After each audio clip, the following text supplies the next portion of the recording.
Hey guys, what's up? This is Evan from Stock Music Musician, and today I've got some demos of Spitfire Audio's newish Studio Brass Professional.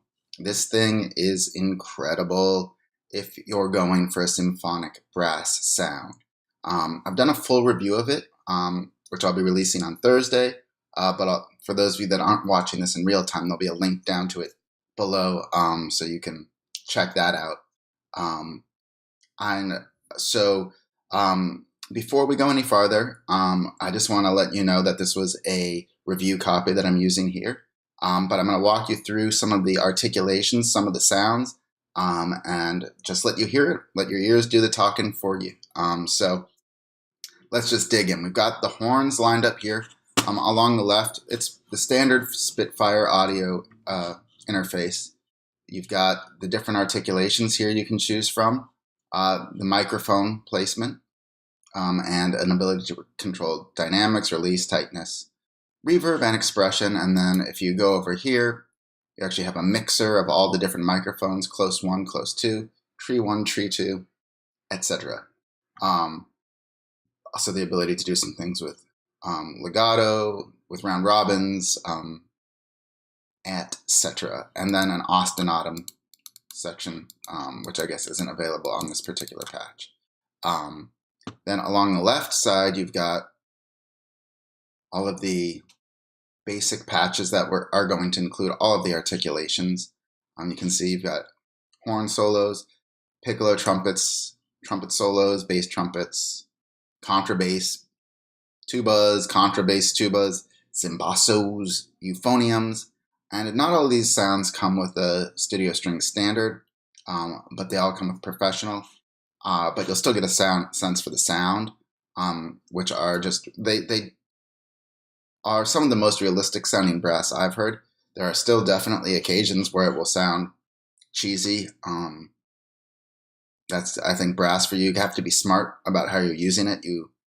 Certainly not every articulation or every range works for every instrument. And they also sound better in a mix with other things than on their own. I would also add that I don't think these are appropriate for like punk or ska or rock. Generally, this is much more classical. So with that said, let's just start listening. So here we've got the horns on legato mode. Many things are going to be limited by my poor playing, but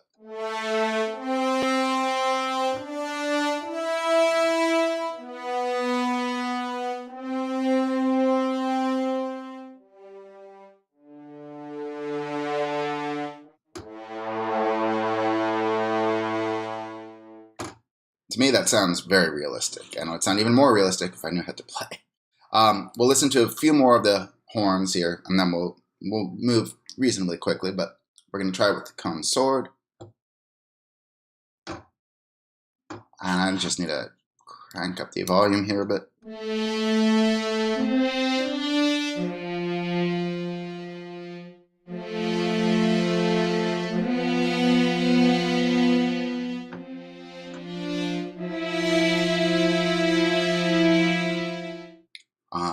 Really nice sound. Flutter. And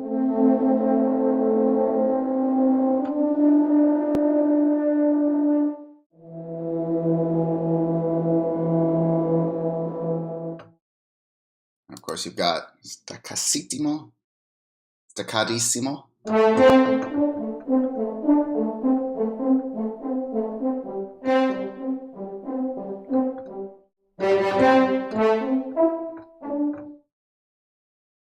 Tenuto.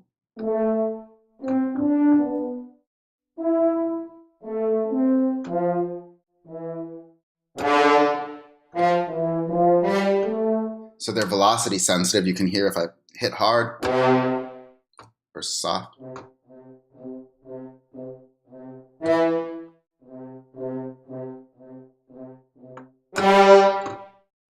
The sound changes, not just the volume. Finally, we'll do marcato, and then we'll go quicker through some of the other sounds.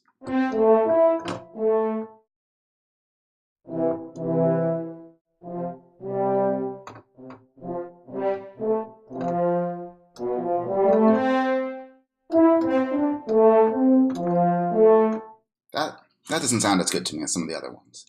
All right. We've heard some of the horns, so we're not going to do the horn solos, although they're pretty nice. We'll check out the piccolo trumpet, which is sort of a nice high-sounding thing. Although this is one of the ones I think you really need to be careful about blending in.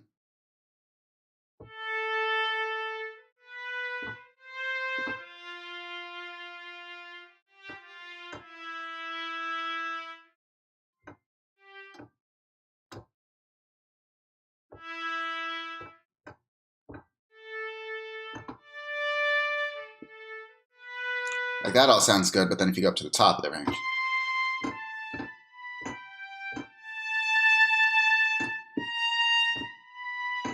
some of those notes don't quite work.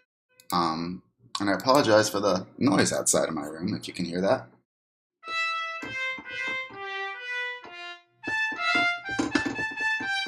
Like that doesn't sound great to me, but some of the sounds here are really good. You just have to be smart about what you're using. Let's go to the trumpet section.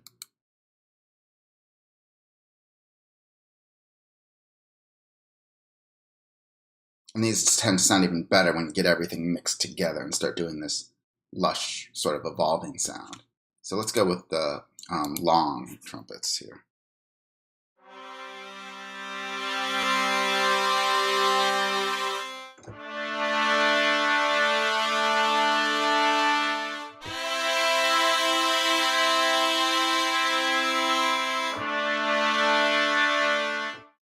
And checking that out an octave higher.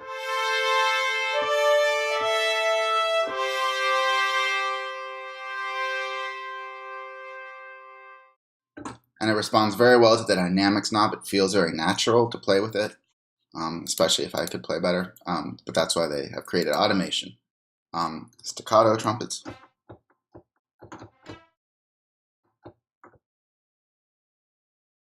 Don't want to do any copyright infringement there.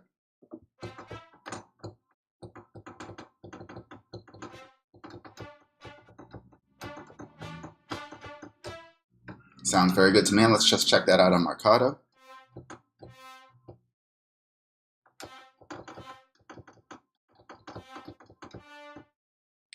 And let's turn the volume up over here. This is probably the better place to do it.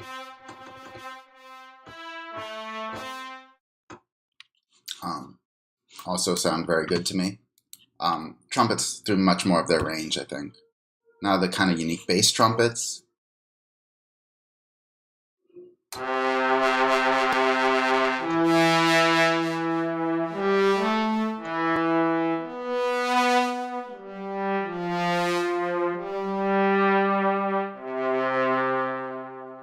Very smooth, very lovely.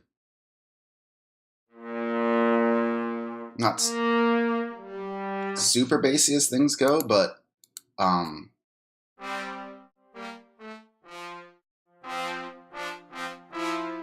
they provide a nice counterpoint and fill out a mix really well. Let's try one of the solos here, the tenor trombone solo. And on this one, what we're going to do is we'll also just show you some of the difference of the microphone mixes.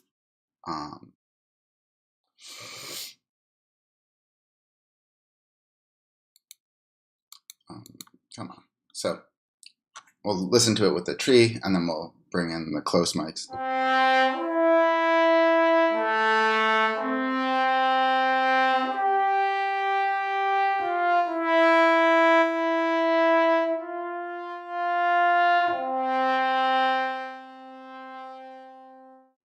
All right, so that sounds beautiful to me.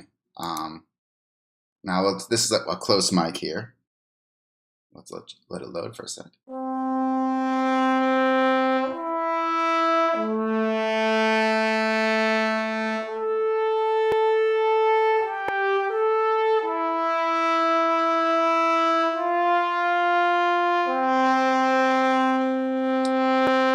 You can really hear sort of the throatiness. Let's try another close mic, just so you can hear a difference in the. And we'll start moving much faster after this.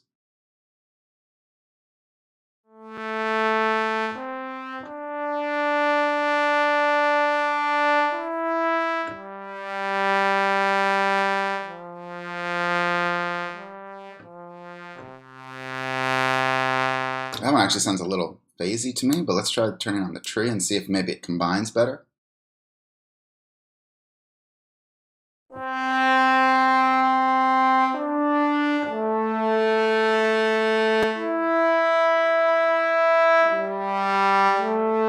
Now that to me sounds just lovely and warm when you get them together. And we'll add an ambient mic and an outrigger just to spice everything up. You'll also notice that these sample patches are gigantic. We're literally coming in at like over a gigabyte having these all loaded up. And there's a lot of ways, 1.25 gigabytes. There's a lot of ways of making this more lightweight, but whatever. Well, we won't do that right now.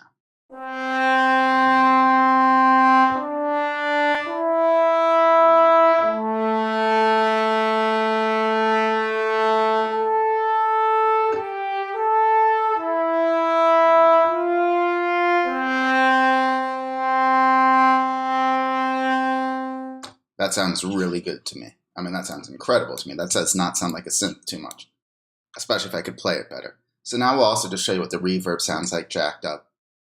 Now I'll note this collection wasn't recorded with reverb on, it wasn't recorded in a large studio. It was attempted to be recorded in sort of a semi-dead studio setting as opposed to a chamber, a hall, something like that. And so there's certainly a big place for adding your own reverb on top of these, which I would highly recommend doing.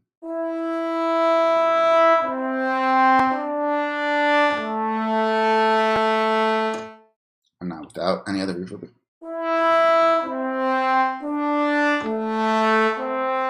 Definitely better with it, but you might even have better luck with your own reverb if you got something that you like. All right, bass trombones, moving along.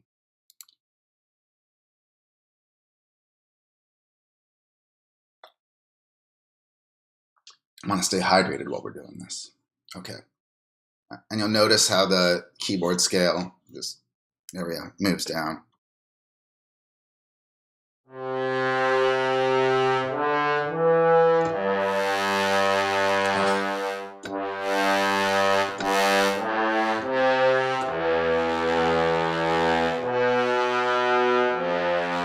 It's got the lovely attack, but also like just this rich roundness to it. It's really, really nice, especially once you get all of these moving together in a well-performed way.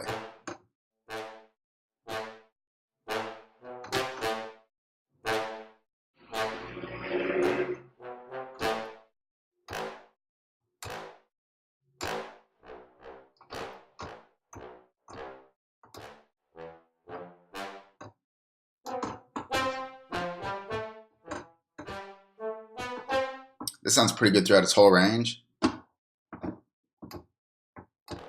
Maybe not those lowest farty notes, but otherwise it sounds really good, I think. Contrabass, trombone.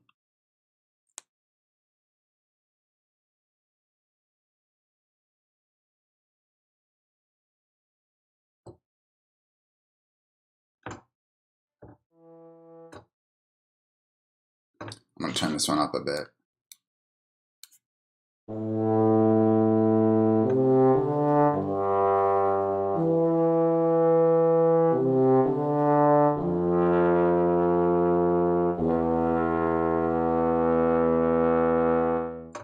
Sounds really nice on legato. We'll try it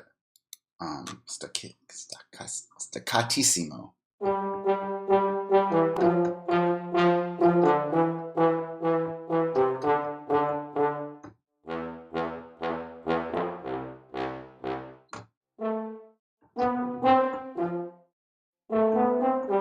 There it sounds a little, but you might want to adjust the tightness and the release tighter, maybe a shorter. And so these let you kind of tune, adjust it. Tightness is, I think, the attack.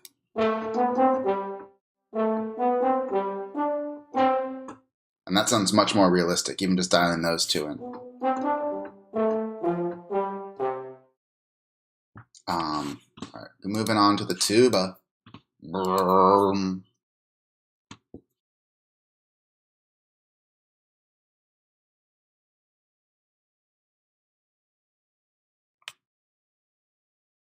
All right.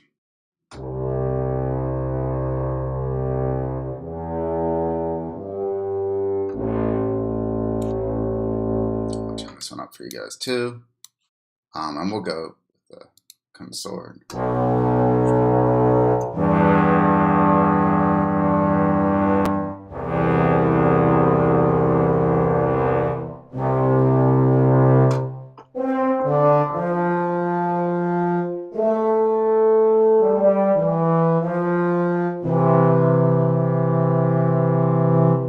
Not that I think it would play chords, but whatever.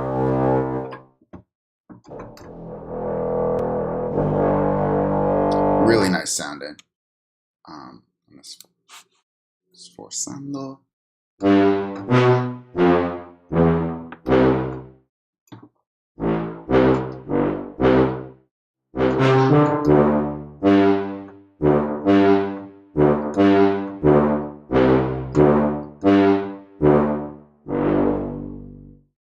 Contrabass tuba, which I guess sometimes the tuba just isn't low enough.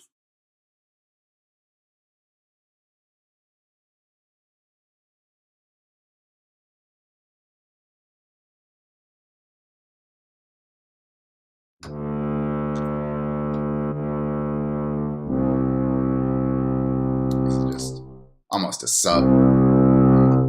Sorry, that might have clipped.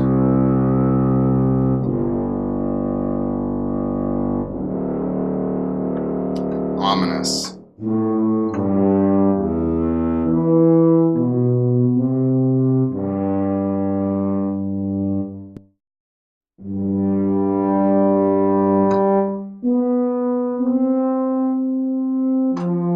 That actually sounds really nice in its higher range. Also, I should say there's a section with extended articulations. They aren't included here generally on most of these patches, but there's rips and falls for most things, so you can do.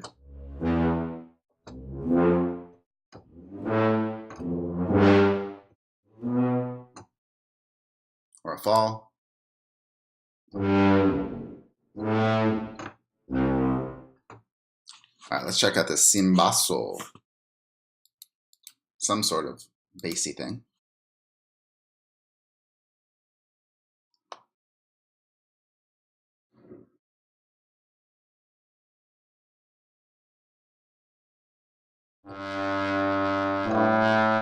Let's just get a little more volume.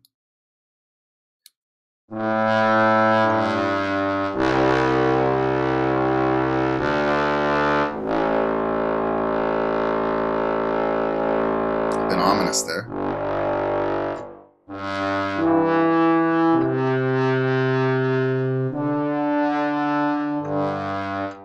Let's check out the tenuto.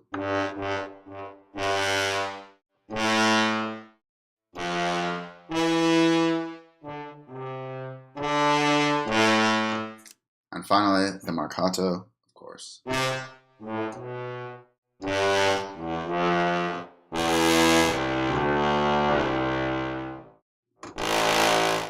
That's got sort of a very attacky sound. I think I loaded that wrong.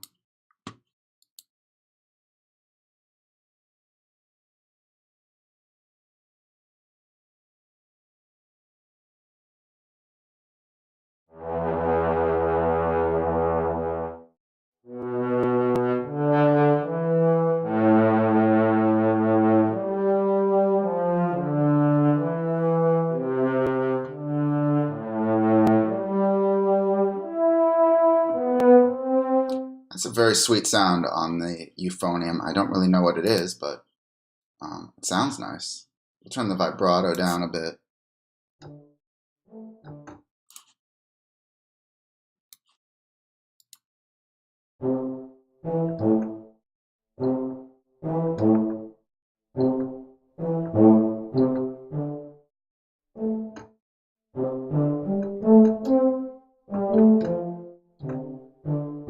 That's a really round, beautiful sound. I think that's definitely going to be going into more of my tracks. So anyway, hopefully you found this helpful in deciding whether or not you wanted to pick up Spitfire Audio's new Studio Brass. Tried to show you some of the different sounds it can make kind of take a deep dive into it. If you did, be sure to like and subscribe. Leave any questions or comments down below. Hopefully I can help answer any questions you might have about it. Thank you so much and have a great one.